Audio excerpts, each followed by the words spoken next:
ऐतिहासिक युद्ध क्षेत्र का शहर जो हरियाणा राज्य में है, जहां एक अनूठा सूर्य ग्रहण दिखाई दिया। अब बात नहीं करिए भाई, शांत हो जाइए। ब्रह्म सरोवर जो धार्मिक समारोह के लिए एक जलाशय है, ग्रहण के समय उसमें हजारों लोग पवित्र डुबकी लगाते हैं।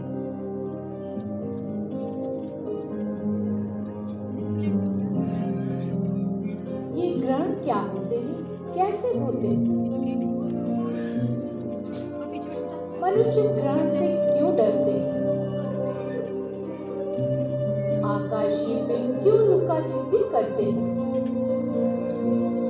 तो इन सभी प्रश्नों के उत्तर जानने के लिए आइए हम रात्रि आकाश का अवलोकन करते हैं।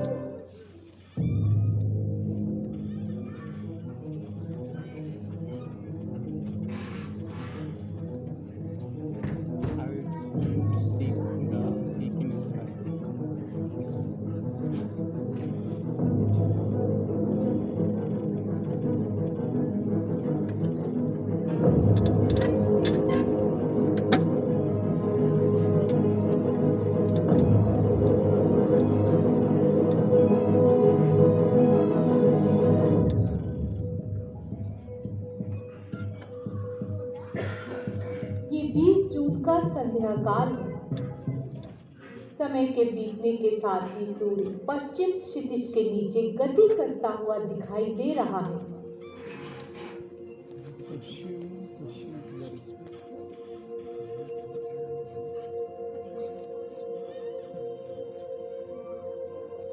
सूर्यास्त हो चुका। पहले तो अधिक चमकीले तारे एक एक कर टिमटिमाने लगे हैं। फिर गोधूली के मध्यम होने के साथ अंधकार में आकाश तारों से भर गया। वाह, आकाश कितना सुंदर दिखाई दे रहा है।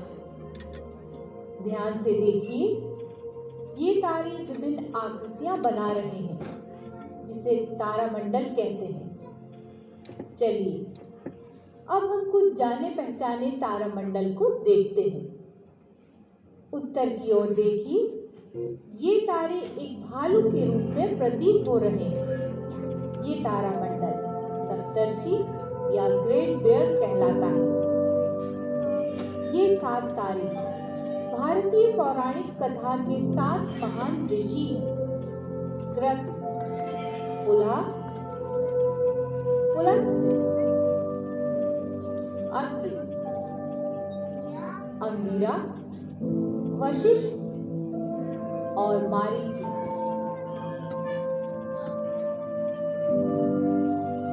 सप्तर्षि के इन 2 तारों को जोड़ते हुए उत्तर की ओर बढ़े तो हम इस तारे के पास पहुंच जाएंगे, जो ठीक उत्तर दिशा में है।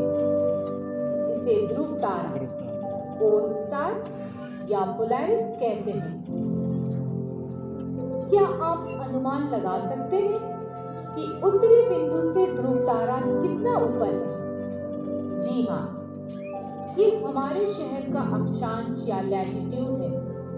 यानी प्रयागराज में ध्रुव तारे को हम उत्तरी क्षितिज से 25.5 अंश के ऊपर पाते हैं। सप्तर्षि के पूंछ के ये 3 तारे मिलकर एक चाप बनाते हैं। आकाश में इस चाप को और आगे बढ़ाने पर हमें ये चमकीला तारा स्वाति या ऑक्टरस मिलता है, जो भूतप तारामंडल में है। ये भूतप मंडल भालू का संरक्षक भी कहलाता है।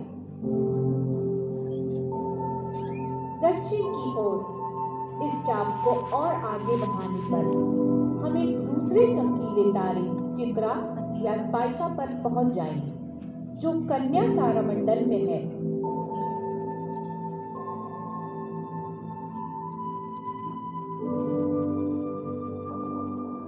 चलिए अब हम पूर्व दिशा की ओर देखते हैं।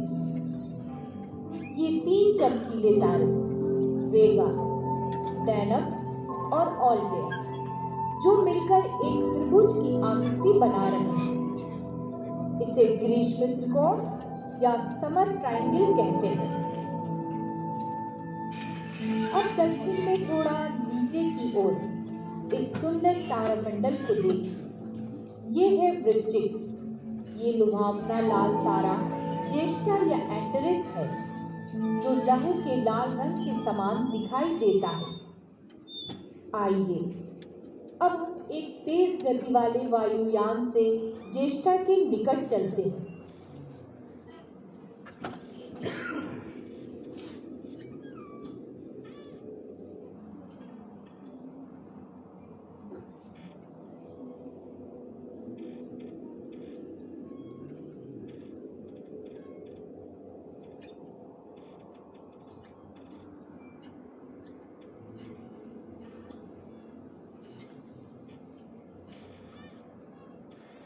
ये लाल दैत्य या सुपर जायंट तारा है। इसका व्यास हमारे सूर्य से 700 गुना अधिक है। अगर इसे हम सूर्य के स्थान पर रख दें तो ये मंगल ग्रह और पृथ्वी की कक्षा को निगल लेगा, जिससे हमारी पृथ्वी का अस्तित्व ही नहीं रहेगा। क्योंकि तारे हमसे बहुत दूर हैं, इसलिए आकाश में हम इन्हें छोटे छोटे बिंदुओं के रूप में ही देख पाते हैं।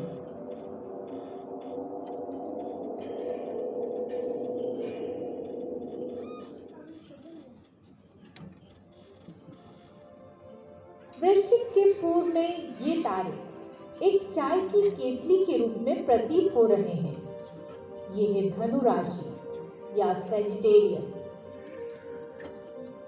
यहाँ ऐसा लग रहा है मानो चाय की केतली से कोई द्रव पदार्थ बिच्छू की दुम पर डाला जा रहा है। वृश्चिक और धनु राशि के बीच बादल के रूप में दिखाई देने वाली इस सफेद पट्टी को देखिए।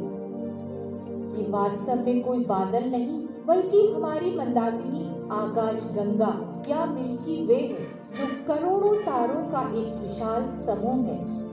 इस भाग के तारे इतने अधिक निकट होते हैं कि उनका सामूहिक प्रकाश ही हमें एक बादल के रूप में दिखाई देता है। धनु के पूर्व की ओर तारों की पृष्ठभूमि में गति कर रहे इन दो चमकीले पिंड को देखिए। ये कोई तारे नहीं, बल्कि ग्रह हैं। ये है बृहस्पति, जुपिटर, और ये शनि या सैटर्न।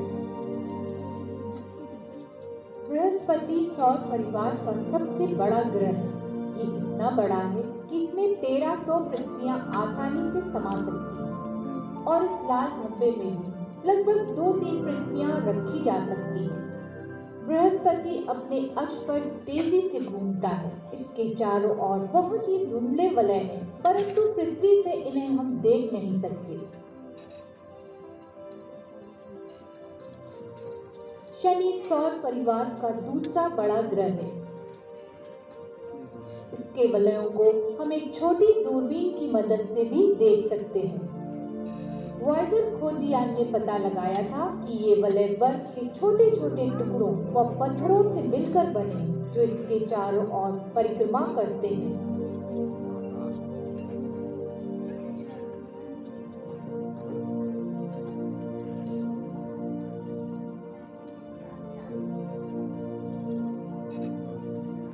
कन्या, वृश्चिक और धनु ये 12 राशि चक्र के ही भाग हैं।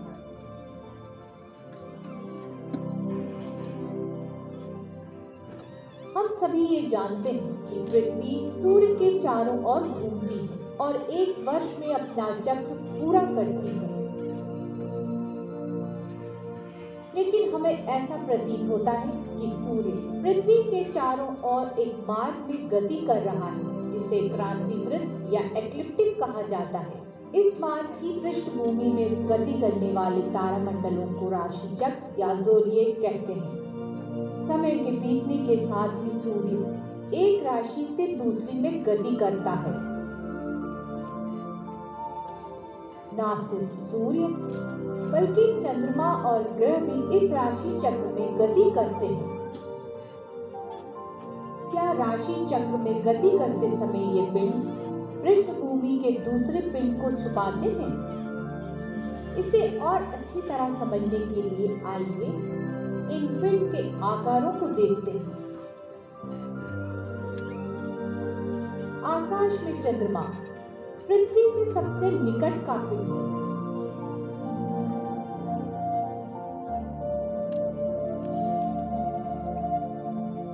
फिर आते हैं ग्रह, सूर्य और तारे।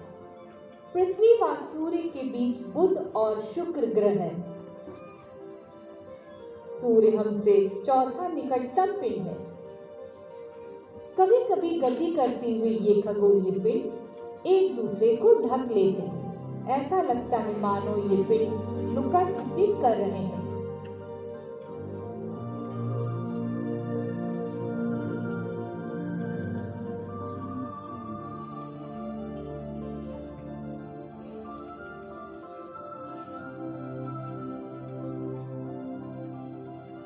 आकाश में इन पिंडों के द्वारा बाधित करने की प्रक्रिया 3 प्रकार से होती है। अगर एक छोटा खगोलीय पिंड एक बड़े पिंड के सामने से गुजरता है तो ये पारगमन या ट्रांजिट है। पारगमन की ये घटना बुध व शुक्र ग्रह में देखी जा सकती है, क्योंकि इन ग्रहों की कक्षा सूर्य और पृथ्वी की कक्षा के बीच में है। लेकिन अगर एक छोटा पिंड एक बड़े पिंड के द्वारा ढक जाता है तो उसे उपगूहन या ऑकल्टेशन कहते हैं। इसे हम इस प्रकार भी समझ सकते हैं, सूर्य या चंद्रमा का किसी तारे व ग्रह के आगे से गुजरना ऑकल्टेशन की घटना है। शुक्र ग्रह का चंद्रमा के साथ उपगूहन बहुत ही सुंदर दृश्य प्रस्तुत करता है। इस कारण उस छोटे पिंड को कुछ समय के लिए हम आकाश में देख नहीं पाते।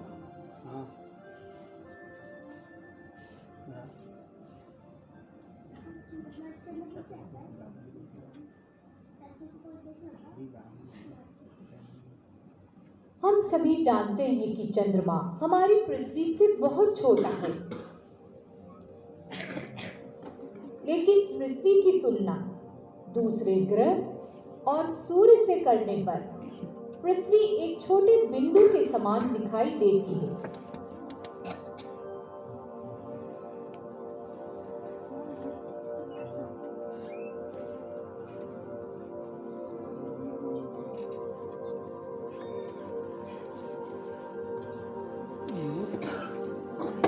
यदि हम गणना करें तो हमारे सूर्य के अंदर लगभग 6,40,000 चंद्रमा समा जाएंगे।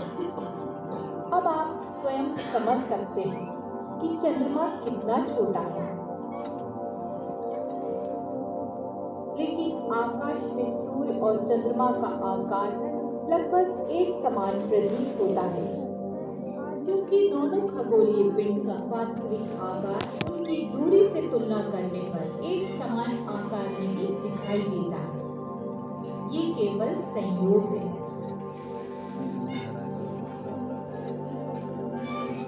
अब हम सूर्य की परिक्रमा करती पृथ्वी और पृथ्वी की परिक्रमा करते हुए चंद्रमा की गतियों को समझते हैं। पृथ्वी अपने अक्ष पर 24 घंटे गति करती है।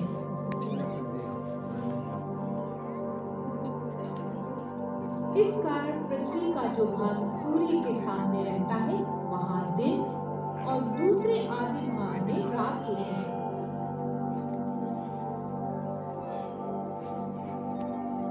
सूर्य, चंद्रमा और तारे सभी खगोलीय पिंड ऐसा आभास कराते हैं कि वे पूर्व से उदय होकर पश्चिम में अस्त हो रहे हैं।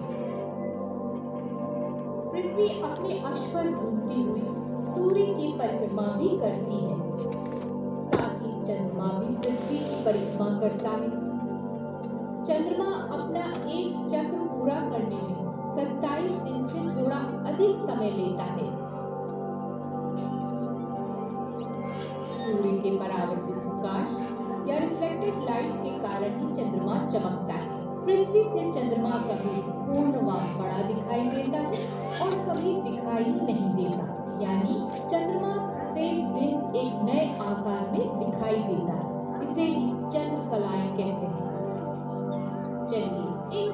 कलाओं को समझ लेते हैं।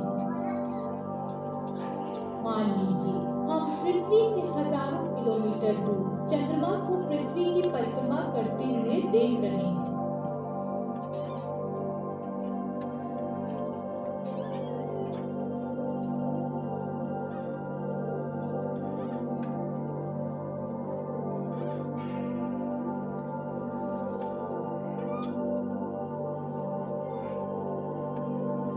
अगर चंद्रमा पृथ्वी व सूर्य के बीच है तो चंद्रमा का पृथ्वी की ओर वाला भाग अंधकार में रहता है, इसलिए उस भाग को हम देख नहीं सकते। इस अवस्था को अमावस्या या न्यू मून कहते हैं।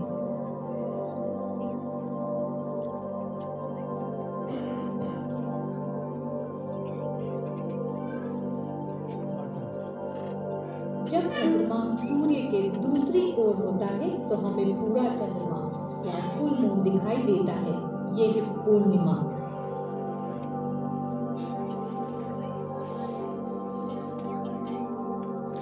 अमावस्या को अंग्रेजी में न्यू मून या नया चांद कहते हैं, क्योंकि आदिकाल के लोग ऐसा मानते थे कि अमावस्या के दिन नए चंद्रमा का जन्म होता है और वे समय के साथ बढ़ता हुआ वृद्धावस्था में पहुंचकर जीवन समाप्त कर देता है। फिर अमावस्या के दिन चंद्रमा का पुनः जन्म होता है।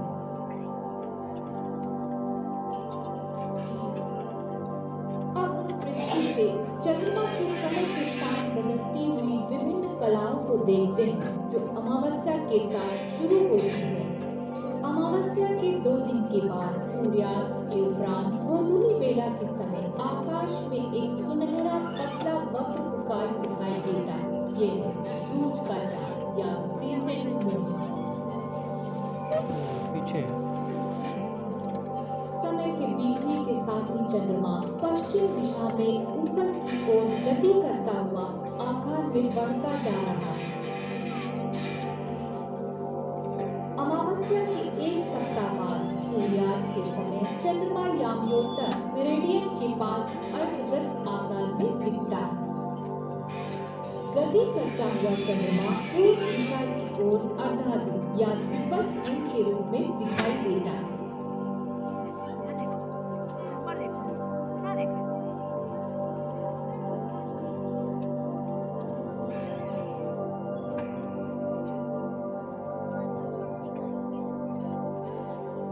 ऐसे पीछे दबा।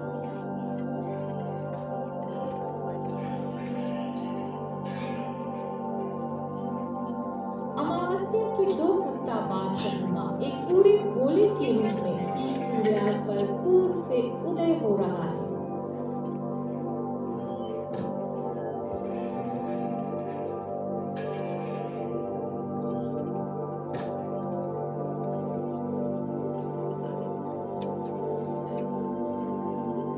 ये है पूर्णिमा का चांद जो अपनी ठंडी रोशनी के साथ पूरी रात चमकता हुआ ठीक सूर्योदय के समय अस्त हो जाता है। इसे चौधरी का चांद भी कहते हैं।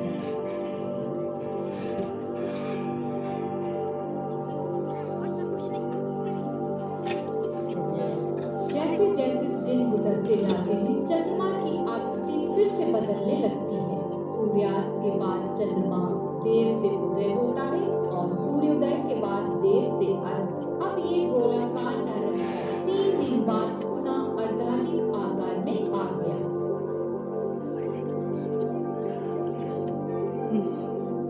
घटनाक्रम के अनुसार पूर्णिमा के 1 सप्ताह बाद ये चंद्रमा आधी रात को उदय होता है और सूर्योदय के समय याम्योत्तर रेखा के पास दिखाई देने लगता है। चंद्रमा पुनः अर्धवृत्ताकार हो जाता है।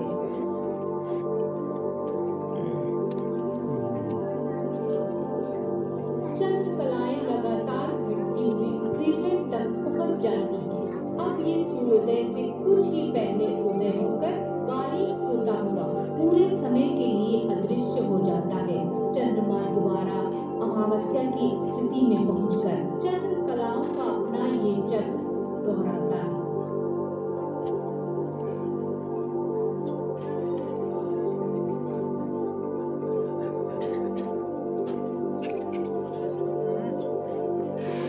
अमावस्या या पूर्णिमा के चंद्रमा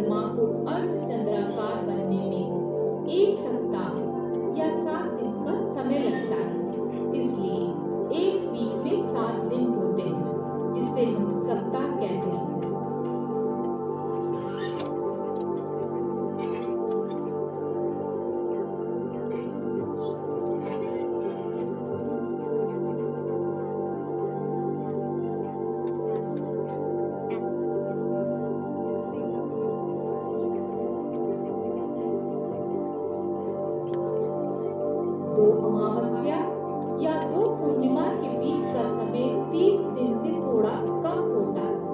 समय की इस अवधि को एक माह कहा जाता है। मंथ शब्द को मून से ही लिया गया है। इन चंद्र कलाओं से कैलेंडर या पंचांग का निर्माण हुआ। विभिन्न धर्मों में मनाए जाने वाले त्योहार इन चंद्र कलाओं से ही जुड़े होते हैं। कभी कभी एक ही माह में दो पूर्णिमा होती है।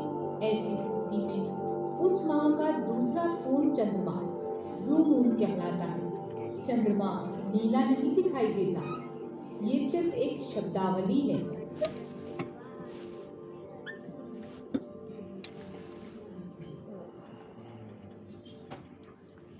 हम ये जानते हैं कि अमावस्या के समय चंद्रमा पृथ्वी और सूर्य के बीच रहता है।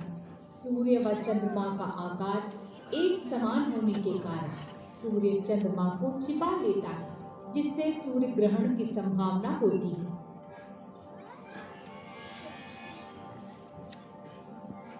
इसी प्रकार पूर्णिमा के समय जब पृथ्वी चंद्रमा और सूर्य के बीच में आ जाती है और उसकी छाया चंद्रमा पर पड़ती है, तो पृथ्वी से देखने पर चंद्रमा हमें ग्रहण युक्त दिखाई देता है। इसे चंद्र ग्रहण या लूनर एक्लिप्स कहते हैं।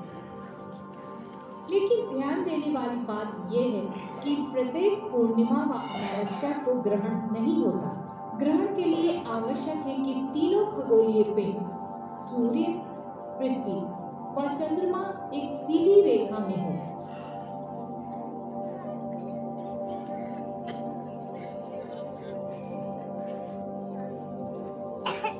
ये वह मार्ग है जिस पर चंद्रमा पृथ्वी की परिक्रमा करता है। ध्यान दीजिए, चंद्रमा का मार्ग सूर्य के मार्ग क्रांति वृत्त से थोड़ा झुका हुआ है। ये झुकाव 5 अंश का है। चंद्रमा जब अपनी कक्षा में घूमता है तब क्रांति वृत्त को 2 बिंदुओं पर काटता है। इन पारस्परिक या इंटरसेक्टिंग बिंदुओं को कटान बिंदु या नोड कहते हैं। पूर्णिमा का चांद किसी एक नोड के पास होता है तब पूर्ण चंद्र ग्रहण टोटल लूनर एक्लिप्स होगा।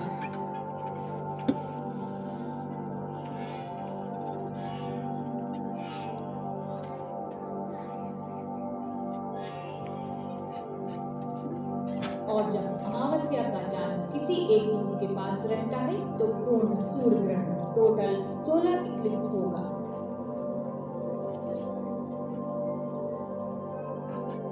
अगर फुल मून या न्यू मून इन नोड से थोड़ा दूर होते हैं तब ग्रहण आंशिक या पार्शियल होता है। चंद्र ग्रहण के समय सूर्य का प्रकाश चंद्रमा तक नहीं पहुंच पाता, परंतु पृथ्वी के वायुमंडल से प्रकाश का कुछ भाग पूरे चंद्रमा पर गिरता है। इसलिए चंद्रमा हमें तांबे के लाल रंग जैसा दिखाई देता है।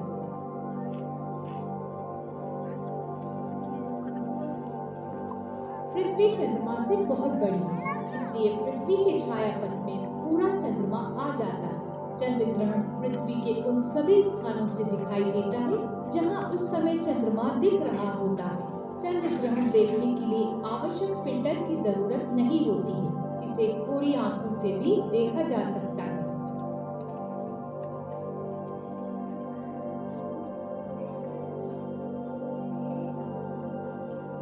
जब अमावस्या का चांद ठीक क्रांति वृत्त पर रहता है तब पूर्ण सूर्य ग्रहण होता है।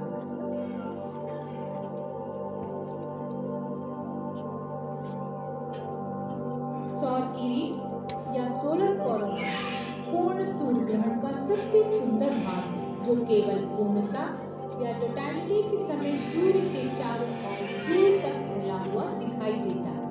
साथ ही डायमंड रिंग का बनना भी पूर्णता के समय एक अद्भुत दृश्य प्रस्तुत करता है।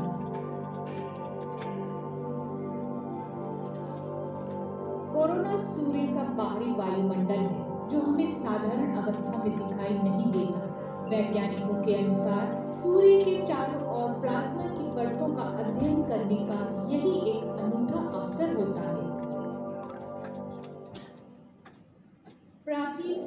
ग्रहण हमेशा डर और चिंता का कारण रहे हैं। वे लोग समझने की कोशिश करते थे कि सूर्य आकाश में कुछ समय के लिए क्यों गायब हो जाता है। सूर्य ग्रहण को लेकर उनके पास विभिन्न कारण थे। सूर्य ग्रहण का सबसे पहला रिकॉर्ड चीन के प्राचीन काल की कहानी से मिला। लगभग 2159 ईसा पूर्व दो शाही खगोलविद सीवाहो ग्रहण की भविष्यवाणी करने में विफल रहे। इस कारण शासक किंगकॉन्ग ने क्रोधित होकर दोनों खगोलविदों की गर्दन उड़ा देने का आदेश दिया था। टर्की के क्षेत्र में 585 ईसा पूर्व मेडीज और मीडियंस के बीच एक भयानक युद्ध हुआ। इसे हाइल्स युद्ध के नाम से जानते हैं। युद्ध लगभग 6 वर्षों तक चलता रहा। इसी दौरान एक सूर्य ग्रहण हुआ और आकाश में अंधकार छा गया। वे लोग युद्ध के समय सूर्य ग्रहण से होने वाले अंधकार को शगुन मानते थे। इसी कारण दोनों सेनाओं के सैनिकों ने अपने हथियार डालकर युद्ध विराम की घोषणा की। हिंदू पौराणिक कथा समुद्र मंथन में भी ग्रहण की कहानी मिलती है। भगवान विष्णु ने देव और असुरों को एक साथ मिलकर समुद्र मंथन कर अमृत खोजने का आदेश दिया। उन लोगों ने आपसी दुश्मनी एक ओर रख अपनी सहमति व्यक्त की। शक्तिशाली मंदरा पर्वत की कहानी बनाकर उसके चारों ओर विषैले बासुकी नाग को रस्सी के रूप में लपेटा। मंथन के उपरांत झाग वाले समुद्र की गहराई से एक एक कर मूल्यवान वस्तुएं प्राप्त होने लगी।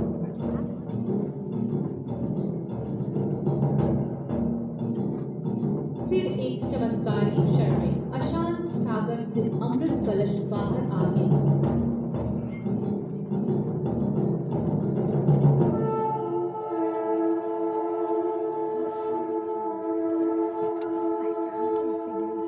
असुरों को उनका हिस्सा ना मिले, इसके लिए भगवान विष्णु ने मोहिनी का अवतार ले लिया और देवताओं को अमृत वितरित करना शुरू कर दिया।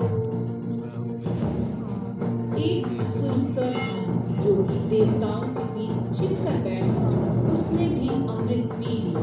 इस घटना को सूर्य व चंद्र भगवान ने देखा और मोहिनी को सूचित कर दिया, लेकिन उस समय तक स्वर्ग अमर हो चुका था। भगवान विष्णु जो मोहिनी के रूप में थे, सुदर्शन चक्र द्वारा उन्होंने उसका सिर काट दिया। फिर भी स्वर्गभानु मृत नहीं हुआ। उसका सिर राहु और अलग हुआ शरीर केतु बन गया। इस कारण राहु और केतु ने उसी समय सूर्य व चंद्र दोनों को अनंत काल तक वंचित रखने के लिए प्रतिशोध की शपथ ली।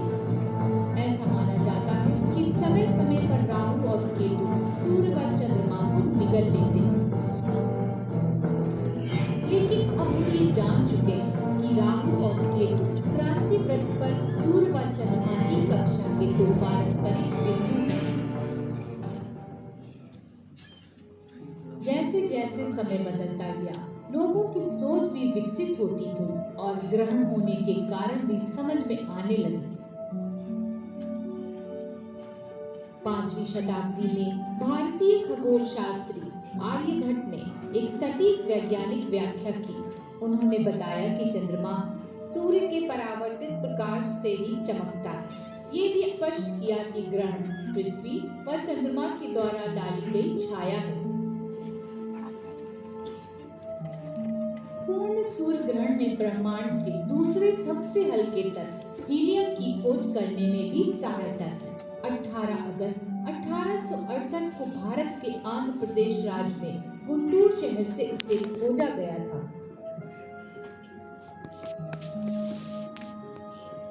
प्रसिद्ध वैज्ञानिक अल्बर्ट आइंस्टीन के कथनानुसार प्रकाश की किरण जब किसी तारे के निकट आती है तो गुरुत्वाकर्षण के कारण रुक जाती है। इस आविष्कार को आइंस्टीन के सापेक्षता का सिद्धांत थ्योरी ऑफ रिलेटिविटी कहा जाता है। आम दिनों में हम सूर्य व दूसरे तारों को एक साथ नहीं देख सकते। 29 मई 1919 के पूर्ण सूर्य ग्रहण के समय ही इस सिद्धांत की पुष्टि हुई।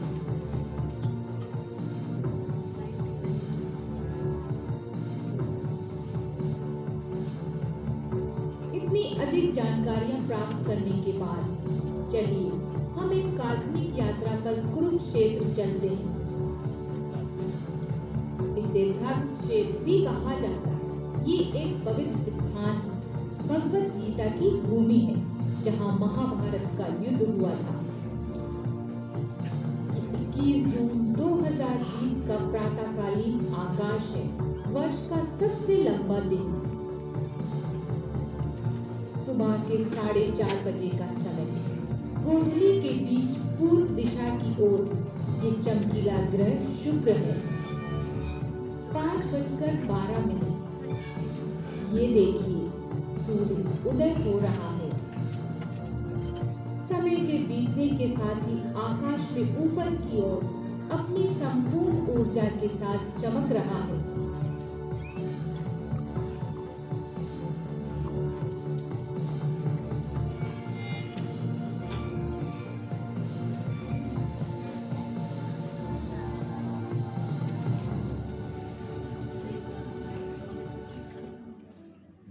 अब 10:21 हो चुके हैं। इधर देखिए, सूर्य धीरे धीरे चंद्रमा के द्वारा ढकता जा रहा है। उसके प्रकाश में भी कमी आती जा रही है। सूर्य ग्रहण को कभी भी कोरी आंखों से नहीं देखना चाहिए। ग्रहण देखने के लिए माइलर फिल्टर, पिनहोल कैमरा की ही मदद लेना आवश्यक होता है। याद रखिए, आंखों के लिए सूर्य घातक है, ग्रहण नहीं। दोपहर के 12:01 हो रहे हैं। सूर्य आकाश में अधिक ऊंचाई पर है, चंद्रमा से ढका हुआ। अरे, ये ना तो पूर्ण है, ना ही आंशिक। ये है वलयाकार सूर्य ग्रहण या एनुलर सोलर इक्लिप्स। इस ग्रहण के समय चंद्रमा पृथ्वी से दूर रहता है और आकार में सूर्य से थोड़ा छोटा। चंद्रमा की शक्ति सूर्य को पूरी तरह से ढक नहीं पाती, इसलिए सूर्य का प्रकाश एक वलय या रिंग के रूप में चंद्रमा के किनारों से चमकता हुआ दिखाई दे रहा है। इसे रिंग ऑफ फायर कहते हैं। सूर्य इतना अधिक चमकीला तारा है कि इसकी 99% शक्ति ढक जाने के बाद भी प्रकाश हम तक पहुंच रहा है। ये ना तो दिन है, ना रात, ना ही गोधूली का प्रकाश। इसे व्यक्त करने के लिए कोई शब्द नहीं है। वाह, क्या सुंदरता है! आपने ऐसा नजारा जीवन में कभी देखा है? समय के बीतने के साथ ही सूर्य पुनः आकाश में बढ़ता जा रहा है। जहाँ ग्रहण देखने वाले इस नजारे को देखकर उत्साहित होते हैं, वहीं धार्मिक लोग पवित्र स्नान और पाठ करने में व्यस्त रहते हैं। दोपहर बाद 1:47 पर चंद्रमा सूर्य को पूर्ण रूप से पार कर चुका, यानी ग्रहण समाप्त हो गया। इस पूरे ग्रहण का कुल समय 3 घंटा 26 मिनट रहा। वलयाकार ग्रहण सिर्फ 38 सेकंड तक ही था। ये 38 सेकंड का समय बहुत ही मनोहारी रहा। ग्रहण के दौरान पृथ्वी के घूर्णन और चंद्रमा के परिक्रमा से पृथ्वी के मार्ग पर चंद्रमा की जो छाया बनी, वह लगभग हजारों किलोमीटर लंबी और 21 किलोमीटर चौड़ी थी। ये वलयाकार ग्रहण केवल इस पट्टी से ही देखा जा सका। भारत के जिन स्थानों से वलयाकार ग्रहण दिखाई दिया, वे स्थान है उत्तराखंड में देहरादून, चमोली, जोशीमठ, हरियाणा में सिरसा और राजस्थान में सूरत। देश के अन्य स्थानों में ग्रहण आंशिक था। प्रयागराज में सूर्य का केवल 78% भाग ही चंद्रमा की शक्ति से छिपा था। ग्रहण की अवधि निर्भर करती है पृथ्वी व चंद्रमा के परिक्रमा मार्ग में उनकी स्थिति पर। पूर्ण सूर्य ग्रहण की अधिकतम अवधि 7 मिनट 30 सेकंड तक ही हो सकती है। पृथ्वी पर प्रतिवर्ष औसत 4 ग्रहण होते हैं। हर ग्रहण 18 साल 11 दिन और 8 घंटे के अंतराल के बाद पुनः दोहराते हैं। किसी एक ही स्थान का सूर्य ग्रहण लगभग 350 वर्षों में दोबारा दिखाई देता है। ग्रहण की इन गणनाओं से इतिहास की तिथि निर्धारण में भी हमें सहायता मिलती है। आप ये बात शायद जानते हैं कि महाभारत युद्ध के समय जब अर्जुन ने जयद्रथ का वध किया था, सूर्यास्त के कुछ पहले उस समय भी पूर्ण सूर्य ग्रहण था।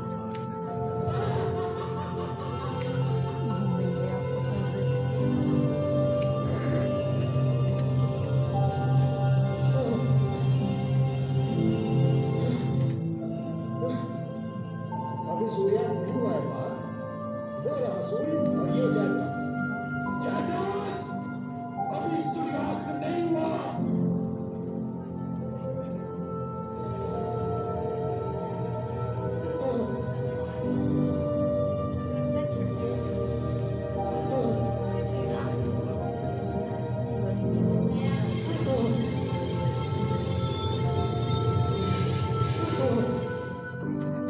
खगोलीय गणना के अनुसार ये घटना 1800 ईसा पूर्व की है। सूर्य ग्रहण का डर आज भी इस दुनिया में व्याप्त है। ग्रहण को लेकर अलग अलग मान्यताएं हैं। जैसे बहुत से धर्मों में नवजात शिशु व गर्भवती महिलाओं को घर में ही रहने को कहा जाता है।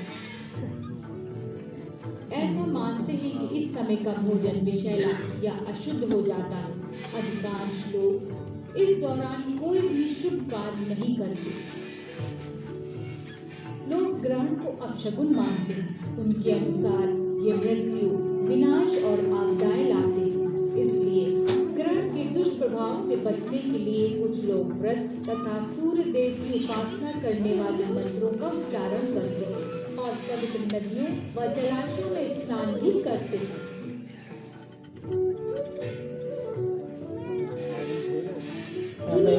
वैज्ञानिकों ने अपशगुन को गलत बताया है। ग्रहण मनुष्य या वातावरण को प्रभावित करते हैं, इस बात की कोई भी वैज्ञानिक प्रमाण नहीं है। हालांकि वैज्ञानिकों ने इस बात पर अवश्य जोर दिया है कि सूर्य ग्रहण देखने वाला हर व्यक्ति अपनी आंखों की रक्षा जरूर करे। इसलिए अगली बार जब खगोलीय पिंड आकाश में लुका छिपी करे तो इस प्राकृतिक घटना को देखने और अपने कैमरों में कैद करने के लिए अपने आप को तैयार रखें। बिल्कुल। धन्यवाद। नमस्कार।